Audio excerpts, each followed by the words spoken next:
નમસ્કાર મિત્રો, સ્વાભિમાન મીડિયામાં આપ સૌનું સ્વાગત છે। હું છું આપની સાથે નલિન ચૌધરી। નર્મદા જિલ્લાનું દેડિયાપાડા સતત રાજકારણના મુદ્દાઓને લઈને ચર્ચામાં રહ્યું છે। ખાસ કરીને આમ આદમી પાર્ટીના દેડિયાપાડાના ધારાસભ્ય છે ચૈતર વસાવા છે, તેઓ સતત ચર્ચામાં રહેતા હોય છે, સોશિયલ મીડિયામાં મોખરે રહેતા હોય છે। નર્મદા જિલ્લા આમ આદમી પાર્ટીના ઉપપ્રમુખ દેવેન્દ્ર વસાવા આપણી સાથે છે, એમની સાથે વાત કરીશું। દેવેન્દ્રભાઈ, સર્વપ્રથમ આપનું સ્વાગત છે સ્વાભિમાન મીડિયામાં। અનેક મુદ્દાઓને લઈને આમ આદમી પાર્ટી સતત ચર્ચામાં રહી છે। તાલુકા પંચાયત અને જિલ્લા પંચાયતની ચૂંટણીઓ આવી રહી છે, કયા પ્રકારે તૈયારીઓ? બિલકુલ, સૌપ્રથમ તો અત્યારે જોવા જઈએ તો મીડિયામાં આજે એક જ વસ્તુ ચાલે છે કે દેવેન્દ્રભાઈ ચૈતરભાઈ સાથે અત્યારે છેડો ફાડી રહેલા છે, એ રીતે ચર્ચામાં ચાલે છે। પરંતુ આજે જોવા જઈએ તો અમારે જે આમ આદમી પાર્ટી પરિવાર વતી જે નારાજગી છે, એક પરિવાર એટલે કે પાર્ટીનું જે પરિવાર છે એમાં નાનું મોટું કંઈ સંતોષ થતો હોય, પરંતુ એટલું ચરમસીમા પર નથી। અત્યારે જોવા જઈએ તો એક સામાન્ય બાબત છે, અમે ચૈતરભાઈ સાથે સંઘર્ષના સાથી છે અને સંઘર્ષ સાથે સાથે અમે ઘણા ચડાવ ઉતાર જોયા છે, જેલો કાપી સાથે અનેક સંઘર્ષો કર્યા છે, પરંતુ એટલું મોટું એ નથી। પરંતુ આજે મીડિયામાં બતાવે છે કે દેવેન્દ્રભાઈ ભાજપ જોઈન્ટ કરે છે, પણ એ વસ્તુ આજે તદ્દન પાયાવિહોણી છે। સમાચારો પણ વહેતા થયા હતા કે દેવેન્દ્રભાઈ છે તેઓ ભાજપમાં જોડાઈ રહ્યા છે, આ વાતને લઈને કેટલું સત્ય?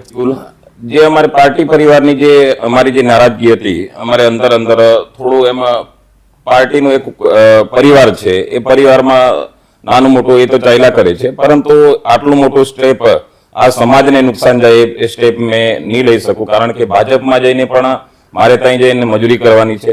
મને મજૂરી કામ કરાવીને પછી જ મને ટિકિટ આપે, એટલે મારા એવા મોટા સપના નથી કે મારે બીજી પાર્ટીમાં જઈને મને સારો કઈ હોદ્દો મળે કે પછી ત્યાં જઈને મારે મજૂરી કામ જ કરવાનું છે। તેના કરતા અમારા વિસ્તારમાં ચૈતરભાઈ સાથે રહીને અમે સંઘર્ષ કરીને સારામાં સારું નામ બનાવ્યું છે। નામને કઈ રીતે આ સમાજને કઈ રીતે ઉપયોગી થાય અને એ નામ હજુ આવનારી તાલુકા અને જિલ્લા પંચાયતમાં અમે સાથે રહીને ચૈતરભાઈને આ સમાજને શું ઉપયોગી થાય એના માટે અમે આગલી રણનીતિ લઈને મેં ચૈતરભાઈ સાથે જ કામ કરીશ। અને ભાજપ ભલે મને અપેક્ષા રાખીને કે સામે મારા પર ગમે તેવા પ્રલોભનો પણ આવતા હોય, પણ તે છતાં આપણે એમાં જવાના નથી। આપણે સમાજ સાથે સમાજની સેવા કરીને જ રહીશું। દેવેન્દ્રભાઈ, ખાસ કરીને તાલુકા પંચાયત અને જિલ્લા પંચાયતની ચૂંટણીઓ આવી રહી છે, આમ આદમી પાર્ટી કયા મુદ્દાઓને લઈને લડત આપશે? બિલકુલ, અત્યારે જોવા જઈએ તો સામાજિક મુદ્દા ઘણા છે। આ સમાજને જે આ સરકાર અન્યાય કરે છે એ પ્રશ્નો લઈને જઈશું। અને સમાજ, આદિવાસી સમાજ દરેક વસ્તુથી પીડાય છે। આ સરકાર અત્યારે જોવા જઈએ તો હમણાં પાણી ચાલુ કર્યું છે, એ લોકોએ જે ચીગદા છે એ સાઈડે એક દિવસ પાણી વાલ ખોલી અને લોકોને પાણી આવી ગયું અને પછી અત્યારે જે પાણી જે હાલમાં જે પાણી નદીમાં હતું તે પણ ખાબોચિયા બની ગયા।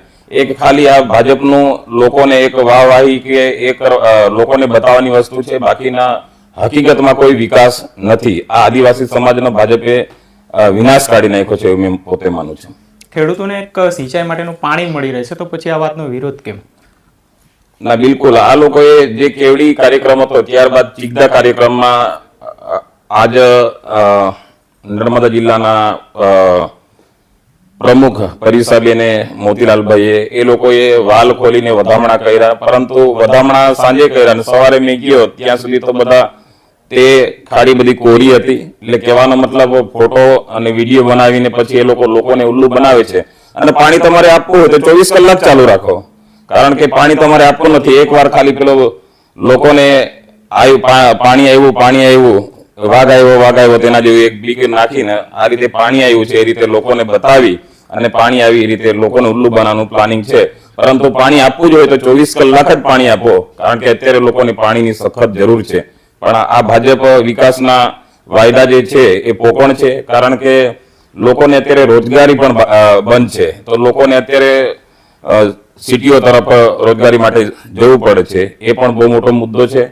એટલે સરકાર જે ગરીબો માટે જે કામ કરવું જોઈએ એ સરકારમાં થતું નથી।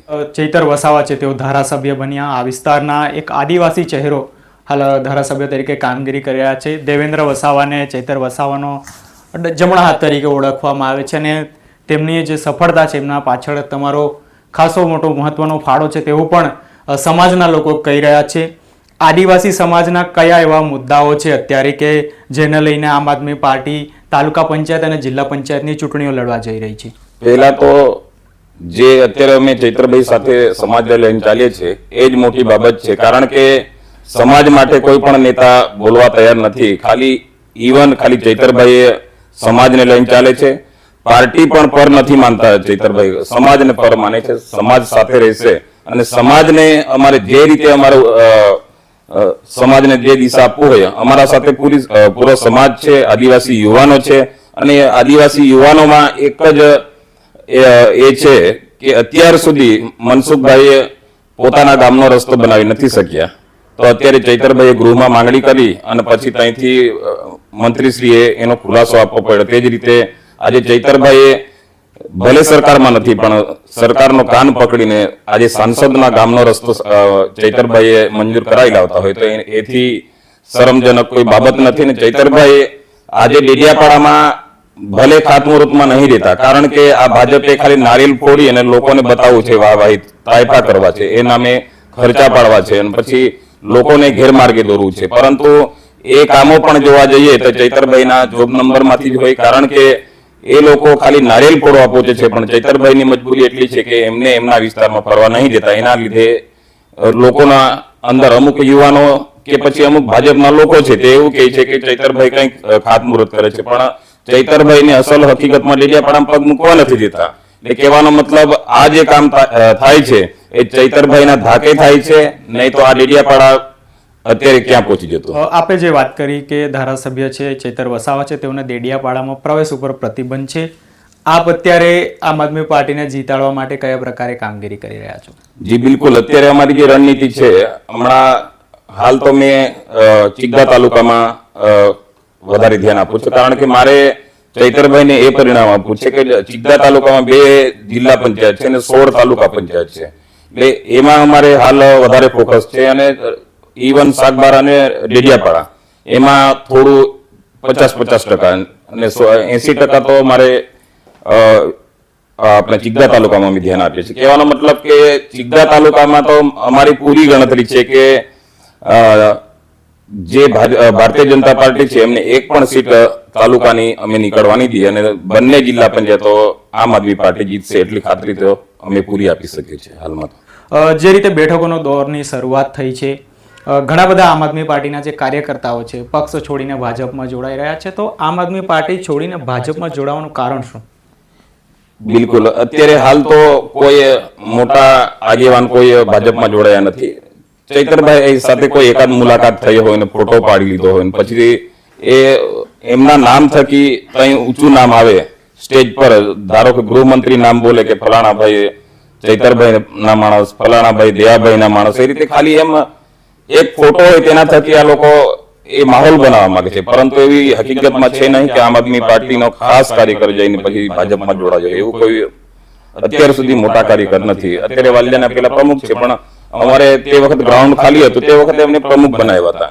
એ પણ કહેવાનો મતલબ એટલો છે કે એક્ટિવ મૂડમાં એટલા નહોતા. ચૈતરભાઈ સાથે લોકસભામાં કામ કર્યું, પણ જે અત્યારે જે માહોલ બનાવવામાં આવે છે ભાજપ દ્વારા, એ સામાન્ય કાર્યકર જે ચૈતરભાઈના ફોટા સાથે કે ફોટો સાથે હોય તો તેવા માણસને એ લોકો જોડીને પછી વાહવાહી લૂંટે છે. પરંતુ હકીકતમાં આમ આદમી પાર્ટીનો જે કાર્યકર છે એ ભાજપ પાસે એવી કોઈ નોટ નથી કે ભાજપ પાસે એવી કોઈ તાકાત નથી. અમારા જેવાને જેલમાં નાખીને ઢીલા પાડી નાખ્યા, તે છતાં અમે ઢીલા પડવાના નથી. એ લોકો સાથે આવનારી તાલુકા પંચાયત, આવનારી જિલ્લા પંચાયત અમે ડબલ તાકાતથી લડીશું અને પરિણામ લાવીને રહીશું. તમારું જે નેતૃત્વ છે તે મજબૂત કરવાની પણ તૈયારી આપે બતાવી છે. શું પરિણામો આવશે ચૂંટણીના, શું લાગે છે તમને? આ નર્મદા જિલ્લાની જે 22 સીટો છે, 22 સીટોમાંથી અમારે 18 થી 19 સીટો જીતવાની અમારી ફૂલ તૈયારી છે, કારણ કે અમારે ભાજપને હાવ જીરો નથી કરવું. 1-2 જણ તો વિપક્ષમાં અમારે રાખવા છે અને 5 તાલુકા 6 તાલુકા નર્મદા જિલ્લાના 6 તાલુકામાં અમે બિલકુલ તાલુકા પંચાયતો એમાંથી એકાદ તાલુકાની સત્તા જાય, બાકીના નર્મદા જિલ્લામાં પૂર્ણ બહુમતીથી જિલ્લા પંચાયત પણ બેસશે અને તાલુકાના 5 થી 6 તાલુકામાં 4 તાલુકામાં તો એમ પૂર્ણ બહુમતીથી તાલુકા પંચાયત બેસવાની છે, પણ 2 માં કટાકટ છે. આઈબી નો રિપોર્ટ પણ સરકારનો કહે છે અને એ રિપોર્ટ તો એનાથી અમે ખુશ નથી. અત્યારે અમે હાલમાં પણ એનાથી ચૂંટણી આવતા પહેલા ડબલ તાકાતથી અમે લાગી જઈશું અને 6 તાલુકામાં અમે અમારી સત્તા લઈને જ રહીશું. આપનો જોડાવા બદલ અમે આભાર માનીએ છીએ. વધુ સમાચારો માટે આપ જોતા રહો સ્વાભિમાન મીડિયા. નમસ્કાર.